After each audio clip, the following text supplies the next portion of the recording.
अक्सर पेरेंट्स अपने बच्चे को बड़े सुकून से अंगूठा चूसते हुए देखते हैं, है ना? और ये देखने में बड़ा प्यारा भी लगता है। पर कभी-कभी यही प्यारी सी आदत एक बड़ी चिंता बन जाती है। तो सवाल ये है कि ये आदत नॉर्मल है या फिर इस पर ध्यान देने की जरूरत है। चलिए आज इसी पहेली को सुलझाने की कोशिश करते हैं। तो सबसे पहली बात ये समझना जरूरी है कि अंगूठा चूसना ना बच्चे के लिए एक तरह से दुनिया से डील करने का तरीका है। इससे उन्हें एक सिक्योरिटी, एक आराम मिलता है। लेकिन असल सवाल तो ये है कि ये आदत चिंता की बात कब बन जाती है। और पता है मजे की बात, ये आदत बच्चे ने दुनिया में आकर नहीं सीखी, बल्कि कई बच्चे तो अल्ट्रासाउंड में माँ के पेट में ही अंगूठा चूसते हुए दिख जाते हैं। सच में ये उनका कह सकते हैं पहला सेल्फ केयर रूटीन है। तो इसके पीछे की साइंस क्या है, मतलब बच्चे ऐसा करते ही क्यों हैं? चलिए थोड़ा और गहराई से समझते हैं इस बात को। मेडिकल भाषा में इसे सेल्फ सूदिंग मैकेनिज्म कहते हैं। आसान शब्दों में कहें तो ये खुद को शांत करने का एक तरीका है।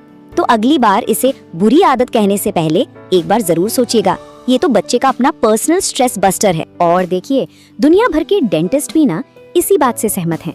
अमेरिकन डेंटल एसोसिएशन साफ साफ कहता है कि 4 साल की उम्र तक कोई टेंशन वाली बात नहीं है, लेकिन हाँ उसके बाद ये आदत दांतों के लिए प्रॉब्लम खड़ी कर सकती है। भारत में भी इस पर स्टडी हुई है और वो ये बताती है कि अगर कोई बच्चा 5 साल के बाद भी अंगूठा चूस रहा है तो इसके पीछे कोई वजह हो सकती है।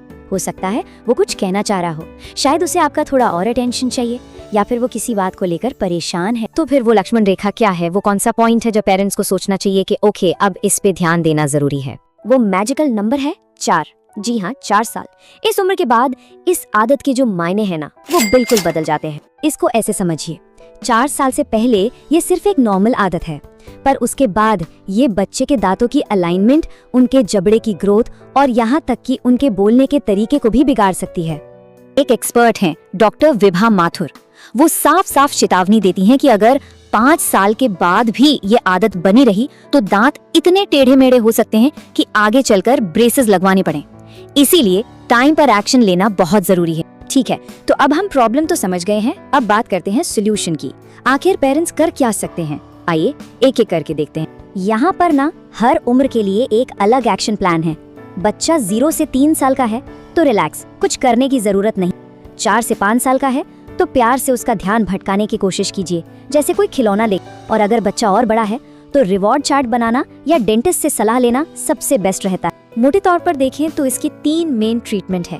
पहला है बिहेवियरल थेरेपी, मतलब अच्छे बिहेवियर के लिए बच्चे को शाबाशी देना, इनाम देना। दूसरा है घरेलू नुस्खा, जैसे अंगूठे पर कुछ कड़वा जैसे नीम का रस लगा देना। और तीसरा, अगर कुछ भी काम ना करे तो डेंटिस्ट कुछ खास तरह के डेंटल अप्लायंस भी लगा सकते। चलिए अब आते हैं प्रैक्टिकल सवाल पर। इन सब चीजों में खर्चा कितना आएगा और मदद के लिए कहाँ जाना होगा? ये टेबल आपको खर्च का एक मोटा मोटा आइडिया दे देगी, पर अच्छी खबर ये है कि सरकारी डेंटल अस्पतालों में ये इलाज या तो मुफ्त होता है या बहुत ही कम खर्चे में हो जाता है। प्राइवेट में तो खैर ट्रीटमेंट के हिसाब से खर्चा बदलता रहे। हाँ, ये बात तो है कि शहर और गांव में इलाज की सुविधाओं में फर्क होता है।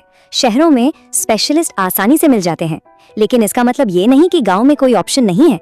बिल्कुल नहीं, वहाँ के जो प्राइमरी हेल्थ सेंटर होते हैं और जो डेंटल कैंप लगते हैं वो बहुत बड़ी मदद कर सकते हैं। और एक और जरूरी बात, सरकार की तरफ से भी इसमें मदद मिलती है। एक प्रोग्राम है राष्ट्रीय बाल स्वास्थ्य कार्यक्रम या RBSK।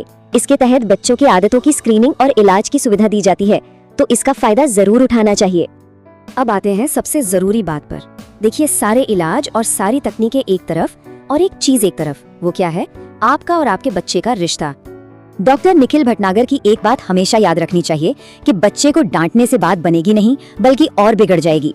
ये आदत सिर्फ और सिर्फ प्यार और सब्र से ही छूट सकती है। तो कुछ बातें खास ध्यान में रखनी है। बच्चे को कभी भी किसी के भी सामने शर्मिंदा ना करें। कोशिश करें ये समझने की कि कहीं वो किसी स्ट्रेस या इनसिक्योरिटी में तो नहीं है। उसके साथ एक इमोशनल कनेक्शन बनाइए। और हाँ, जब भी वो एक छोटा सा स्टेप ले, जैसे एक दिन भी अंगूठा ना चूसे, तो उसकी तारीफ जरूर करें, उसे सेलिब्रेट करें। और आखिर में बस एक सवाल जो सोचने पर मजबूर करता है, क्या हमारा असली मकसद सिर्फ एक आदत छुड़ाना है, या फिर उस आदत के बहाने अपने बच्चे को थोड़ा और बेहतर तरीके से समझना है? और हाँ, दांतों से जुड़ी ऐसी ही जरूरी जानकारी के लिए हमारे ओजोडेंट लेबोरेटरी चैनल को सब्सक्राइब करना मत भूलिएगा। अगर आपको ये जानकारी काम की लगी हो तो इसे लाइक करें और अपने दोस्तों और परिवार के साथ जरूर शेयर करें। अगर आपके कोई सवाल हैं या कोई सुझाव है तो हमें कमेंट्स में बताइए। देखने के लिए बहुत बहुत धन्यवाद। उजोडेंट लेबोरेटरी, आपकी मुस्कान हमारी जिम्मेदारी।